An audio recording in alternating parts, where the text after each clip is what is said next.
All right, first of all, I'm gonna admit to you the story that I'm about to tell you, I'm kind of ashamed to even talk about. But I know that talking to you about it may potentially help somebody else. And so if you will allow me as a man, just let me get completely and totally naked with you, intellectually and emotionally. And I'm begging you that you don't judge me based on what I'm about to share with you. So I've been working for Charles Schwab for 12 years at the time. And let me say this before I get into my encounter and the end results of my encounter. I had no clue about Dogman. I didn't care about Bigfoot. You see, my world that I grew up in was a world of money and power, acquisitions, finance. You know, everything was about the dollar for me. And I'm not saying that to say that I believe that this had anything to do with my encounter or the subsequent things that happened after my encounter. I'm just telling you the truth so you can judge for yourself. Back to what I was saying. I've been with Charles Schwab for 12 years. I get an opportunity to go to a big-time private funding firm in Texas. And so I take the job. The second week on the job, there's this hunting retreat. The owner says he has a cabin in the woods in Oklahoma, and he wants all the new employees to come. So we head out that way. And when I tell you this guy has a layout, a house on the lake with thousands of acres of land. And when you go inside of this house, it's not set up like a traditional house. When you walk into the front door, it's kind of set up with stadium seating on the first level of the house. You can tell that this property is a business write-off for him, and he uses it for training as opposed to family members staying there.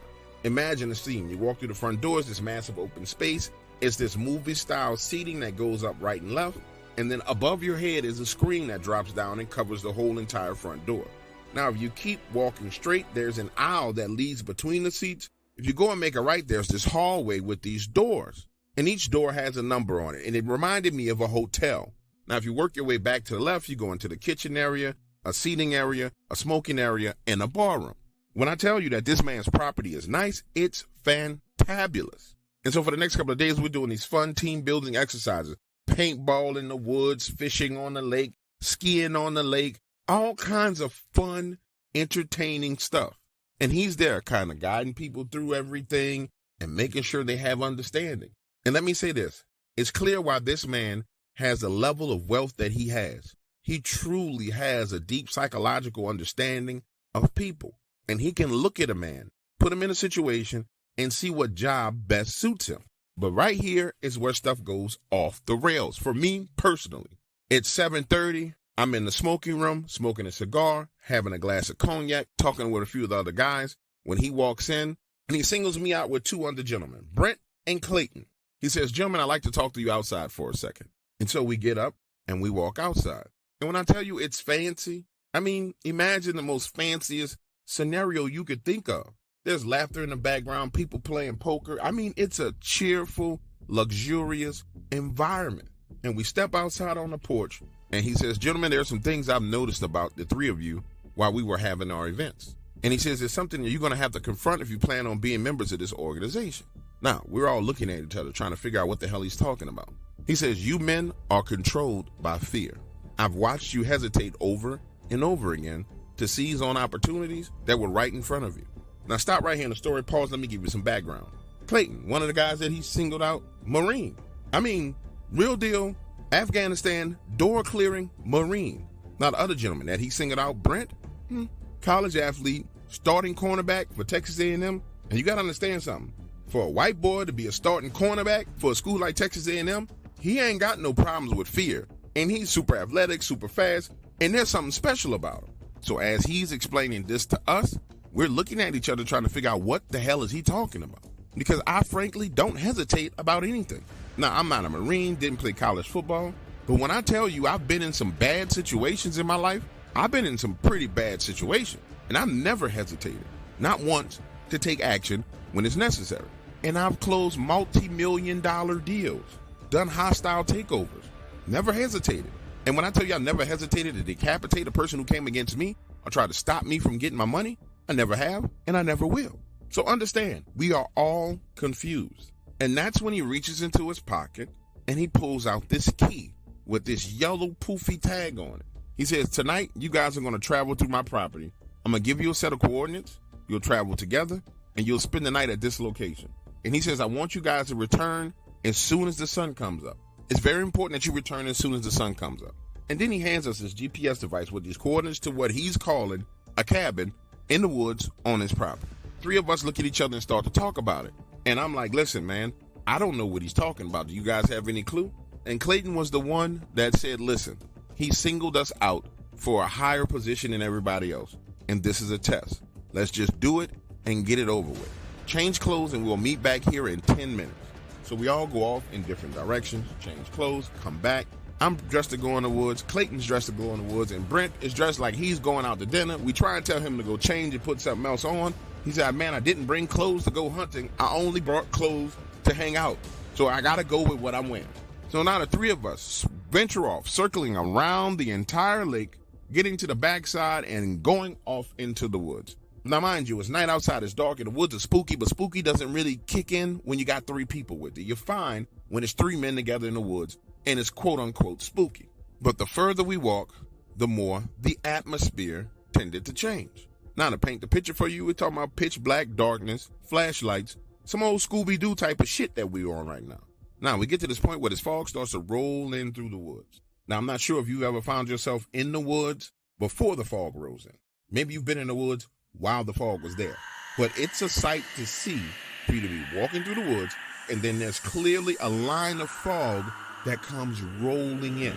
And I'm not even sure if this fog was rolling. It was almost like we were walking into this fog and mist. But the minute we got into that fog and that mist is when things started to change. You started to hear voices, the sounds of trees cracking, all kinds of freaky, weird stuff. And let me say this to you. You don't get to know a man until a man is under pressure. So as we're walking along, Clayton hears the noises, hears the whispering, and he starts praying.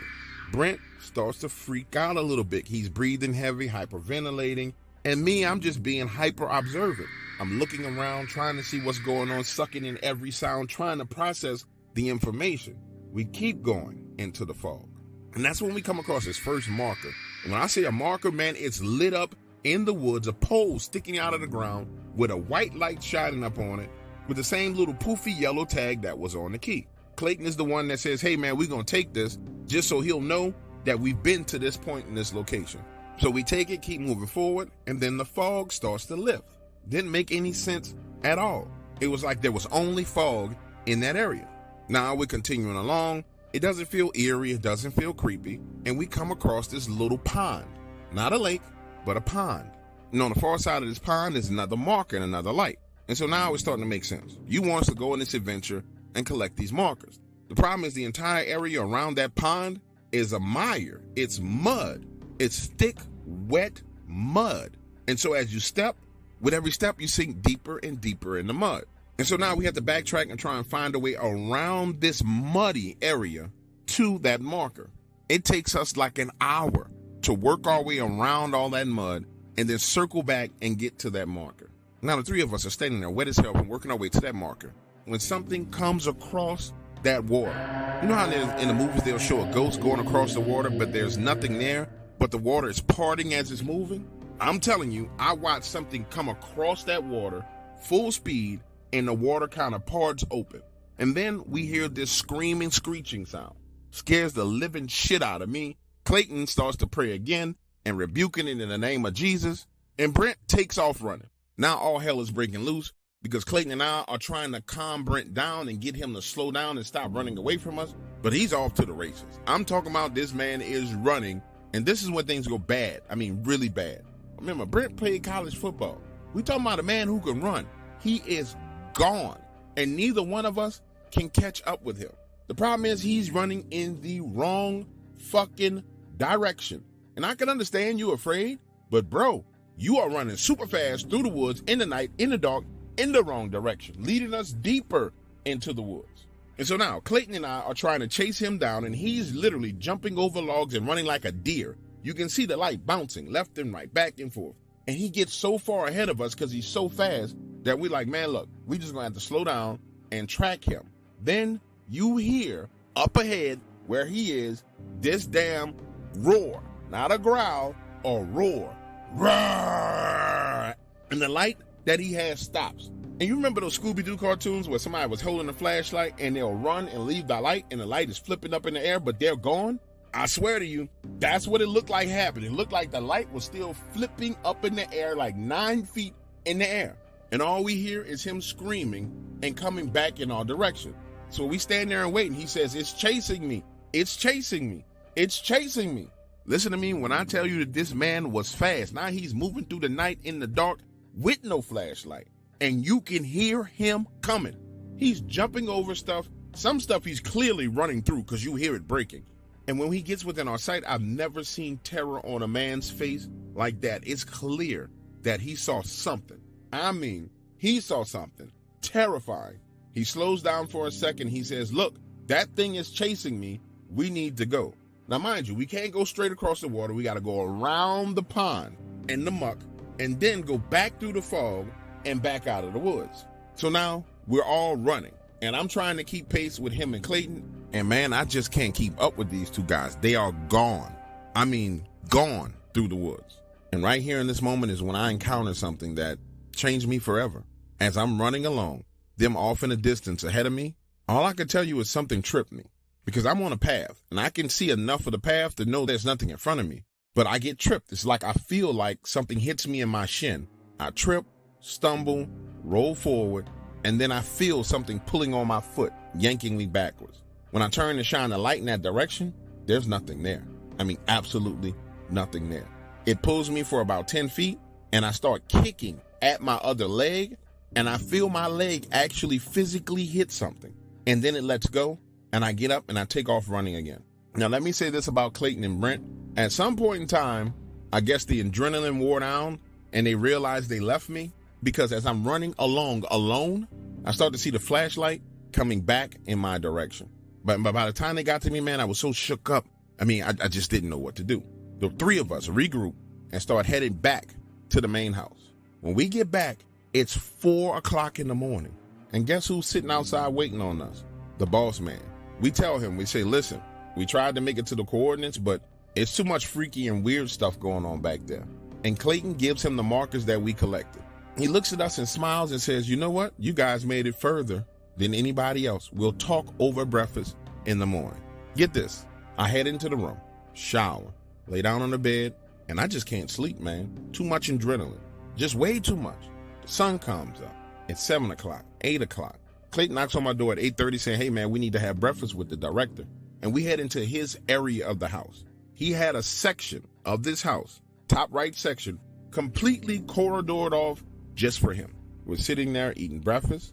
He says, gentlemen, I chose the three of you to be put through this test to see what positions that I would appoint you to. And let me explain this to you. Now, he goes on to tell us that there were cameras in the woods and he was watching the entire thing. And he said the only reason why the three of us are being selected for positions is because no matter what happened, the three of us stuck together. And he needed that inside of his organization. That day, all three of us get promotions. And let me say this to you about men with money and influence. Most people think you got to work hard to make money and get wealthy. No, you just got to be at the right place at the right time with the right person. That day, he made all three of us multimillionaires. But for me, that experience didn't end in Oklahoma. Months later, I'm at home, sleeping in bed, when I feel something pulling on my leg. Now I'm plagued by something. At night, when I'm laying in the bed, I feel it pulling my legs. I mean, literally, lifting my legs, lifting me up. There's been times where I've laid in bed and I felt it rolling me over onto my stomach, pulling my pants down. Now, I don't know if this is because we went into a territory where there was supposed to be cryptids or monsters. I don't know if it was a thing that came across that water. I don't know if it was the things that were laughing and talking in the mist. I don't know what it is. What I do know is that Brent described seeing a werewolf, a black werewolf, chasing after him. It took months before I gathered up the courage to call the director himself, tell him what I was experiencing, and get his advice as to what was going on. And he had no advice to give. He told me that he'd been plagued by the same thing for years, and he didn't know what to do. According to him, it was a part of the power that he had attained and I had attained. It came with it.